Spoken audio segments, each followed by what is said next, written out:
Olá, senhoras e senhores, meu nome é Vitor Moura e sejam muito bem-vindos ao canal da Wave Gestão Financeira. O tema de hoje será preço de venda. Faremos uma série de vídeos falando da importância da precificação dos seus produtos e dos seus serviços para a gestão da sua empresa. E para começar, vamos falar sobre um conceito muito importante, que é preço é aquilo que você paga e valor é aquilo que você leva.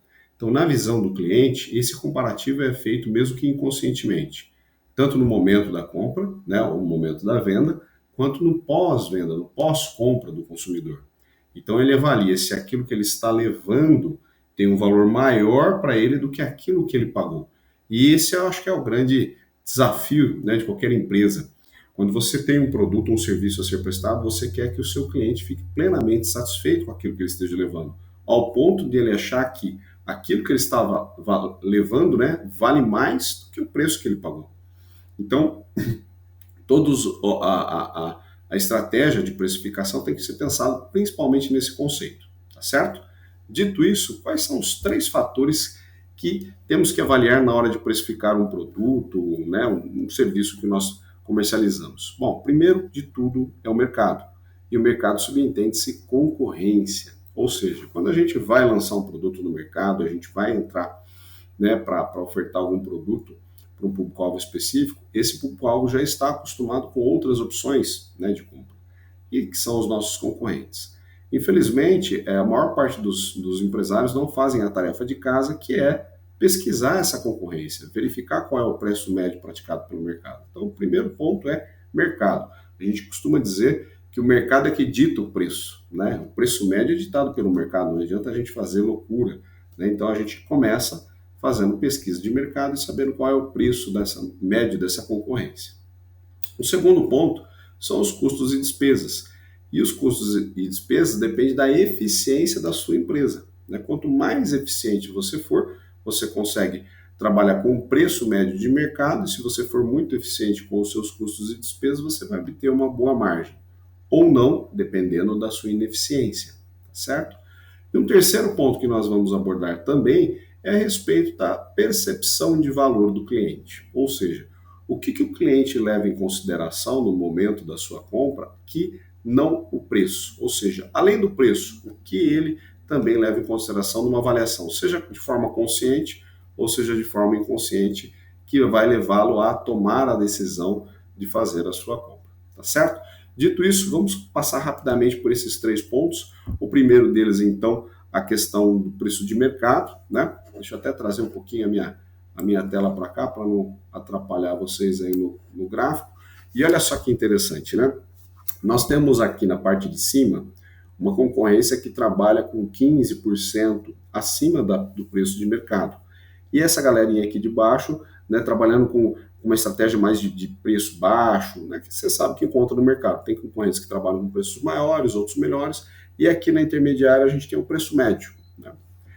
E aí, quando a gente fala de preço médio, desse lado aqui, ó, aliás, aqui, né, eu coloquei os clientes observando justamente essa variação de preço. Obviamente que tem um público-alvo que vai atrás de preço. Então, eles sempre vão dar prioridade para preços mais baixos. Só que o que leva uma pessoa a pagar 15, 10% mais caro num produto, sendo que ela pode comprar mais barato? Quais são esses outros fatores? Que é o que nós vamos falar no item 3. Tá? Então, a importância disso é, o preço médio é estabelecido pelo mercado. Tem muita gente que fala assim, eu não tenho concorrente. Você tem sim, mesmo que não seja um produto igual ao que você entrega, ele acaba criando na percepção do seu cliente uma ideia de preço médio. Então, por exemplo, ele está aberto a pagar até 10, 15% mais caro do que a concorrente, ele vai preferir comprar o seu produto. Mas se passar disso, ele vai começar a fazer uma nova reflexão. Certo? Então, esse é o primeiro ponto. E a tarefa de casa é pesquisar os seus concorrentes. Principalmente quando a gente fala de um varejo tradicional, né, de empresas tradicionais, ou até mesmo empresas online, você precisa ter uma pesquisa, seja pela internet, uma pesquisa a campo. Né? Quando eu estou falando de varejo, é importante você pesquisar a campo, entender quem são os seus concorrentes e saber qual que é a estratégia de preço deles, tá bom? Isso determina a sua posição, né, de mercado, como você é visto pelo seu cliente, vamos falar disso também nos próximos vídeos aí de precificação, tá? Segundo ponto. Bom, o segundo ponto, vamos lá. Segundo ponto, custos e despesas. Isso tem a ver com a eficiência da sua empresa. Olha só que interessante. Se o preço de venda é igual a 100%, e esse 100% é meio que ditado pelo mercado, a gente vai desconstruir esse 100% em 4 grandes blocos. O primeiro é custo variável, o segundo é a despesa variável, o terceiro são os custos e despesas fixas, que nós temos que estimar um percentual para entrar dentro do nosso modelo de precificação, e por fim, a margem de lucro desejada. Nós vamos ter um vídeo que só falaremos sobre isso, que é justamente para a gente conseguir fazer uma boa análise dos preços, né, que nós temos no nosso portfólio, tá? Então, entender exatamente como que compõe cada um desses blocos, né, e como que a gente pode fazer um cálculo. Puxa, Vitor, eu preciso ter 10% de margem de lucro, 10, 15, 20%. Como que eu desconstruo isso? Puxa, o preço de mercado é esse, só que daí minha margem fica muito apertada, como que eu lido com isso? Então, a gente vai falar um pouquinho disso também, tá bom? Mas o importante, então, estamos no segundo ponto, e isso é importante o quê? O primeiro ponto, quem dita é o mercado, é a concorrência. O segundo, quem dita é a eficiência da gestão da sua empresa. É que vai determinar se você vai ter uma boa margem de lucro ou não, tá certo? E o terceiro ponto, que muitos acabam não dando tanta atenção, e é o que determina praticamente a preferência do cliente, é que são o que? A percepção de valor do cliente, é o que a gente chama de critérios de compra do cliente, né? CCC, critérios de compra do cliente. Percebe que os critérios de compra do cliente são todos os pontos a qual o cliente tem contato com sua empresa. Então, nós temos aqui o preço de venda, óbvio que é um critério de compra do cliente. Para alguns segmentos é de extrema relevância, ele sempre vai ser importante, mas para alguns setores é extremamente sensível, né? Você trabalhar com variações de preço em relação à concorrência. Mas a gente tem que analisar aqui, fora preço, o que nós temos que oferecer para o cliente. Então, olha, segundo ponto, eficiência do produto, que é todas as características ligadas ao produto, marca, qualidade, garantia, eficiência, produtividade, design, cor, por aí vai. Terceiro ponto, variedade de produto. Ou seja, você tem opções para que o cliente analise e opte pelo aquilo que ele mais, né, se interessar. E por que é importante isso? Possivelmente vocês já ouviram alguém falando assim, eu gosto de comprar em tal lugar porque lá tem opção. Olha só que interessante, você tem variedade para que o cliente escolha aquilo que ela acha que é o melhor para ela.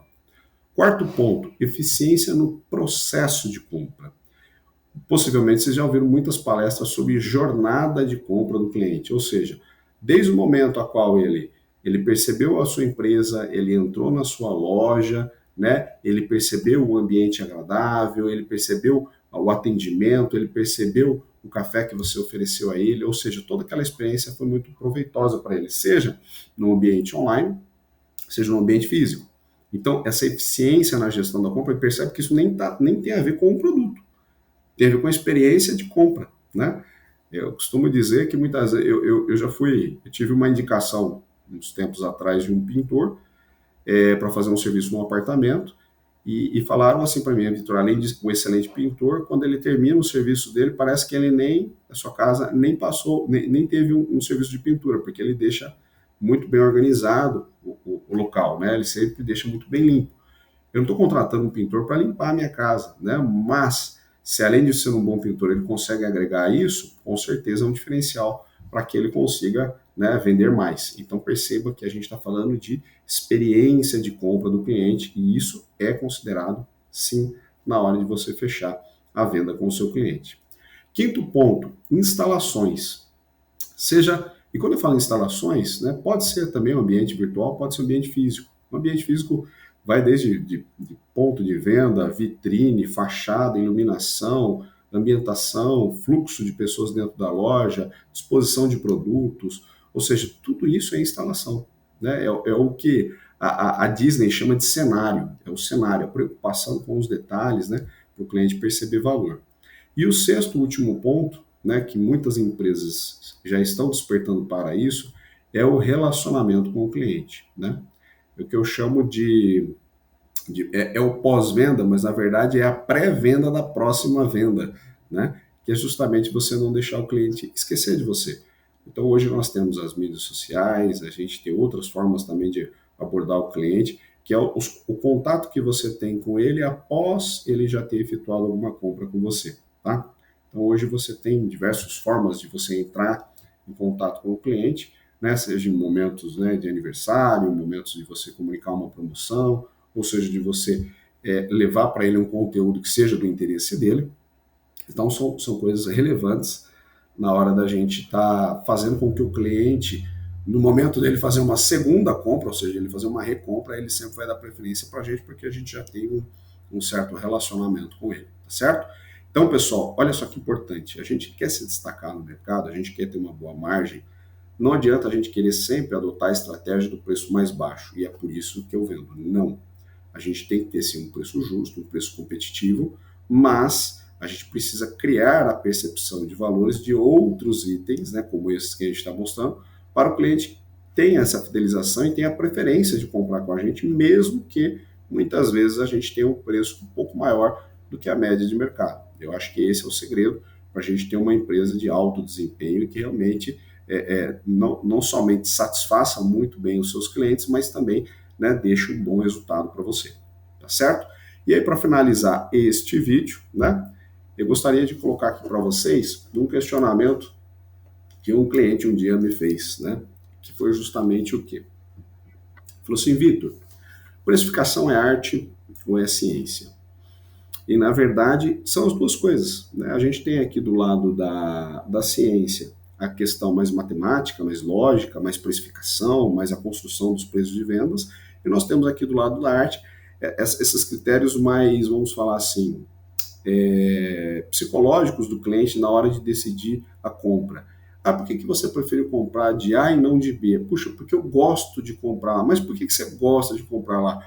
Ah, eu não sei, é porque eu sou bem atendido, eu gosto do ambiente. Então, obviamente, a gente precisa tratar desses dois lados aqui para a gente ter uma boa estratégia de precificação e assim a gente atingir os dois objetivos, que é satisfazer muito bem o seu cliente, mas por outro lado também com um bom resultado para a sua empresa, tá certo?